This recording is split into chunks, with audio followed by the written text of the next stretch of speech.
अस्सलाम वालेकुम दोस्तों, एवॉर्ड कहानी सां गॾु हिकु दफ़ो ॿीहर तव्हांजे साम्हूं हाज़िर आहियां। अॼु जे एवॉर्ड जी कहाणी मां तव्हांखे ॿुधाईंदुसि। वॾी कहाणी आहे, दिलचस्प कहाणी आहे। गोरख ते असां विया हुआसीं 2019 में डिसंबर जे महीने में। न्यू ईयर नाइट उते गोरख फेस्टिवल कराईंदा आहिनि सरदार रफ़ीक अहमद जमाली साहब, जेके MNA बि आहिनि दादूजा, ऐं गोरख हिल स्टेशन जेका अथॉरिटी आहे उन जा चेयरमैन बि आहिनि। सो इहो वरी ऑर्गेनाइज़ कंदो आहे शो जुमन जमाली साहब, जेको उतो जो उते हुनजो होटल वग़ैरह रेस्टोरेंट बि आहे, ऐं शो बि ऑर्गेनाइज़ कंदो आहे। तक़रीबन हर महीने हर हफ़्ते उते प्रोग्राम त हूंदा आहिनि। हितां कराची मां फैमिलीज़ ईंदियूं आहिनि, पर ग्रैंड जेका नाइट हूंदी आहे, म्यूज़िकल नाइट, उहा हूंदी आहे 31 डिसंबर ते। सो असां बि 2019 जे डिसंबर महीने में वियासीं उते। एतिरे सीअ में जो मंज़ूर सखिरानी साहब बि उते हुयो, ऐं लाफ्टर हाउस में इहा ॻाल्हि बि कई हुई मूं त गोरख ते एतिरो सीउ हूंदो आहे। तव्हां मई जून जुलाई जेके हिते गर्मीअ जा महीना आहिनि, असां वटि एॾी गर्मी हूंदी आहे उते। उन महीननि में मथे माण्हू कंबल पाए सुम्हंदा आहिनि। राति जो एॾी थधि हूंदी आहे, ॾींहं जो बि ऐं राति जो बि। गोरख हिल स्टेशन हिकिड़ो तमामु ज़बरदस्त तफ़री माॻ आहे, ऐं जिते असांजी जेका घणे आवाम माण्हुनि खे ख़बर नाहे, पर जिन खे ख़बर आहे उहे उते वेंदा आहिनि। ऐं ॾाढो मथे आहे, तक़रीबन ॿुधाइनि पिया त को 5800 या 8000 ईअं कुझु आहे बुलंदी, सतह समुंड खां मथे आहे। ईअं सम्झो कोमरी खां बि मथे आहे। कोमरी जी एतिरी बुलंदी न आहे जेका गोरख हिल स्टेशन जी आहे। हितां जोई खां वञिबो आहे, वाही पांधी खां पोइ वरी उते पंहिंजी गाॾी बीहारबियूं आहिनि। उते वरी जेके पोटोहार जीपूं बीठियूं आहिनि, उतां जा जेके माहिर ड्राइवर आहिनि उहे ई उन्हनि रस्तनि ते हलाए सघनि था उहा गाॾी। बाक़ी आम माण्हू ॿिया जेकॾहिं वेंदा त उन लाइ थोरो मसइलो थींदो। हिकु ॿ एक्सीडेंट बि थिया हुया, जेको तव्हां ॾिठो हुयो, माण्हू अणॼाणे जे करे उते बसि चढ़ी वञनि था फ़िलहालु त। सो गोरख फेस्टिवल जी तव्हांखे ॻाल्हि ॿुधायां। जॾहिं असां हीउ प्रोग्राम कयोसीं, ॾाढी थधि हुई, सीउ अहिड़ो हुयो जो उस्ताद मंज़ूर सखिरानी कलाम ॻाए पियो, सुर ॼमी पिया वञनि। वरी उहो सुर पकिड़े करे मां माण्हुनि ॾे छुलायां पियो, माण्हू वरी झपे करे कन ते रखनि पिया, चवनि पिया वाह वाह वाह वाह। सो ॾाढो ज़बरदस्त मज़ो आयो उते। ॿिया बि बैंड बि आया, मुख़्तलिफ़ उर्दू जा, हितां कराची जा। उन्हनि उते फंक्शन कयो। असां तक़रीबन राति जो एंट्री करे पोइ लही ईंदा आहियूं हेठि वाही पांधी में या जोही में। उते दोस्त आहिनि, उन वटि रहंदा आहियूं। हूअं त उते रहाइश हूंदी आहे, खाधो पीतो हर शइ ॾाढो सुठे नमूने सां मिलंदो आहे। छो जो MNA साहब जी माना ईअं सम्झो प्रोटोकॉल में हूंदा आहियूं, उन्हनि सां गॾु ई हूंदा आहियूं। तक़रीबन उन्हनि जा ॿाहिरि आहिनि सईद जमाली साहब, ज़ुबैर जमाली साहब, ॾाढो ख़्यालु कंदा आहिनि असांजो। सो प्रोग्राम करे असां जीअं लही आयासीं, दिलचस्प कहाणी माना इहा आहे। हुसैन बज गाॾी तव्हां ॾिठो हूंदो, असां सां गॾु अक्सर हूंदो आहे शोज़ में जिते बि वेंदा आहियूं। उहो बि असां सां गॾु हलियो हुते। त उते जेको असां बीठा हुआसीं, जेसि ताईं गाॾी अचे लॻे ऐं लाइन खां निकिरे ऐं असांखे खणे, तेसि ताईं असां बीठा हुआसीं उते गोरख ते मथे। त गाॾी जेॾीमहिल आई, उहा गाॾी रश मां कढी आयो, ट्रैफ़िक में फाथल हुई।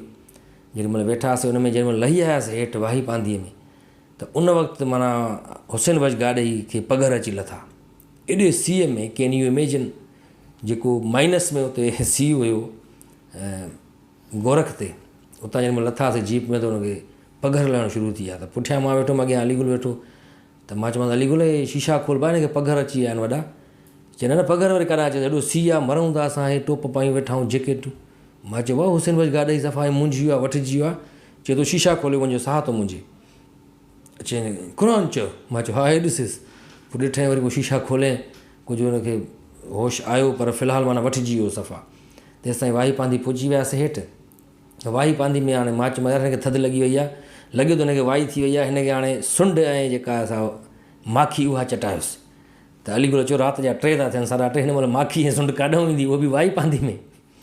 पोइ वरी मूंखे नज़र आयो हिकिड़ो साम्हूं मर्कज़ सिहत लिखियलु हुयो, का डिस्पेंसरी हुई गवर्नमेंट जी, उहा खुलियल हुई, लाइटियूं ॿरनि पियूं। मां चयो हिते को डॉक्टर हूंदो, ॾिसूं था, उनखे ॾेखारियोसि, हिन मसइलो छा आहे।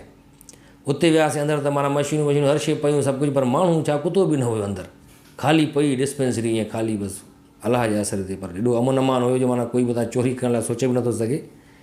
उहो असांजो यार हिते डिस्पेंसरी में बि कोन्हे, हिनखे छा कयूं, कंहिंखे ॾेखारियूं, हिन महिल कहिड़ो डॉक्टर मिलंदो। माना वटिजी वियो हुसैन बज गाॾी ते, प्रेशर पइजी वियो। पोइ अलीगुल चयो अच्छा ठीकु आहे, पाणी जी बोतल वठो, साइड में वेह वञी कुंड में वेह। उते वेठो वञी थोरो उहो रिलैक्स थियो, जॾहिं हल्को थियो थोरो कुझु सही थियो। पोइ वरी असां दादू आयासीं निसार सोलंगी वटि, राति उते रहियासीं। सुबुह जो हिनखे जीअं अस्पताल ॾेखारियोसीं, डॉक्टर ॿुधायो राति हिनखे हार्ट अटैक थियो अथव, तव्हांखे ख़बर ई न पई आहे। अलीगुल चयो डॉक्टर खे बि चयो क़ुर चयो। डॉक्टर चयो हा बाबा, हिनखे जॾहिं ECG कईसीं त हुन में आयो हुयो त हिनखे राति माइनर अटैक पियो हुयो, हुन सीअ जे करे, थधि जे करे, अलाए छा। पोइ असां इन जे करे हाणे जॾहिं वियासीं 2021 में हाणे डिसंबर में असगर खुसो बि हुयो, हुन में असां मुमताज़ मौलाई साहिब बि हुयो, हुसैन बज गाॾई बि हलियो हुयो, पर हिन खे असां हेठि जोही में ई रहायोसीं, तरसायोसीं हुते वाई पांदी में। चयोसीं बाबा तूं हिते ई हुज, मथे हलंदे वरी तोखे न ॿियो या टियों अटैक थी वञे, इन करे भलो आहे तूं हिते ई हुज।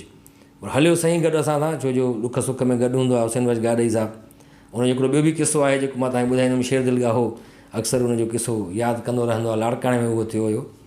सो उहो किसो वरी कॾहिं ॿिए दफ़े तव्हांखे ॿुधाईंदुमि हुसैन बज गाॾई जो। फ़िलहालु इहो ई किसो हुयो हिन एवॉर्ड कहाणी जो। उते ई असांखे फंक्शन खां पोइ गोरख फेस्टिवल जो एवॉर्ड बि मिलियो, ॾाढो सुठो, जेको असां संभाले रखियो आहे ऐं हसीन यादगिरियूं आहिनि।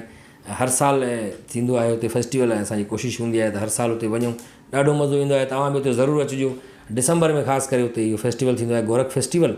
वॾा वॾा बैंड ईंदा आहिनि हुते, ऐं ॾाढी ज़बरदस्त पब्लिक हूंदी आहे ऐं मज़ो अची वेंदो आहे वॾो। सभई हुते गॾु हूंदा आहियूं, हुते रंग नसल ज़ात पात ॿोलीअ जो को फ़र्क़ु न हूंदो आहे, सभई हुते असां हिकु हूंदा आहियूं, पाकिस्तानी हूंदा आहियूं। त इन ते अॼु जे एवॉर्ड कहाणी पंहिंजी पुॼाणी ते पहुती।